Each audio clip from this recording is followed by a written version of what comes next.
মল্লারপুর টুরকু হাঁসদা লপসা হেমব্রম কলেজে পরীক্ষা শেষে ভাঙচুর চালানোর অভিযোগ উঠল সিউড়ি বিদ্যাসাগর কলেজের ছাত্রছাত্রীদের বিরুদ্ধে। মল্লারপুর কলেজের ভারপ্রাপ্ত অধ্যক্ষ জানিয়েছেন, সেকেন্ড সেমিস্টারের পরীক্ষা চলছে। মল্লারপুর কলেজে সিট পড়েছে সিউড়ি বিদ্যাসাগর কলেজের পরীক্ষার্থীদের। মঙ্গলবার পরীক্ষা শেষে জলের কল, বিদ্যুতের সুইচ ভেঙে ফেলা হয়, ফ্যানের ব্লেডও বেঁকিয়ে দেওয়া হয় বলে অভিযোগ। ঘটনাটি সিসিটিভিতে ধরা পড়ে। ইতিমধ্যেই মল্লারপুর কলেজ কর্তৃপক্ষের পক্ষ থেকে সিউড়ি বিদ্যাসাগর কলেজের অধ্যক্ষকে বিষয়টি জানানো হয়েছে।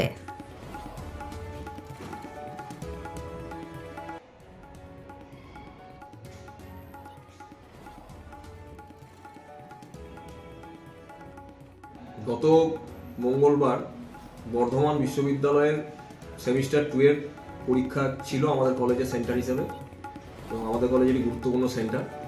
এই কলেজে সিউড়ি বিদ্যাসাগর কলেজের ছেলেমেয়েরা আসে এবং তারা পরীক্ষা দেয়।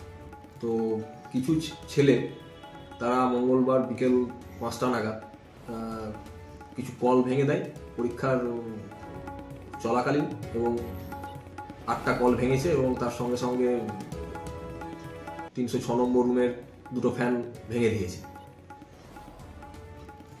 তো ছাত্রছাত্রীদের যে অভিযোগ আছে যে মল্লারপুর কলেজের মানে সব ছাত্রছাত্রীদের সমস্ত জায়গায়, দেহের সমস্ত জায়গায় হাত ভরে তল্লাশি করা হয়েছে। না, এটা তো পুরো ভ্রান্ত অভিযোগ।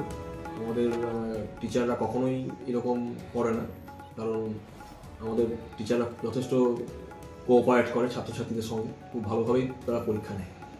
ওরা যে এটা অভিযোগ করছে, আমরা অভিযোগটা মিথ্যা অভিযোগ। আমার কাছে এরকম কোনো দেহের বিভিন্ন অংশে হাত না, এরকম কোনো তথ্য নেই। আমি দায়িত্ব নিয়েই বলছি।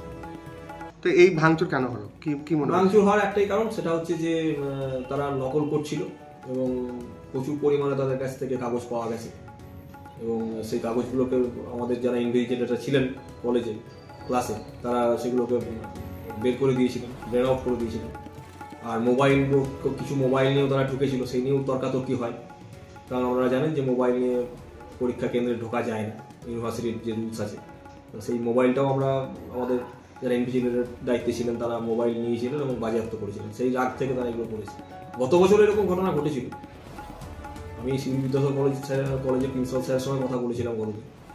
তাকে বলেছিলাম এই ব্যাপারে উপযুক্ত ব্যবস্থা নিতে।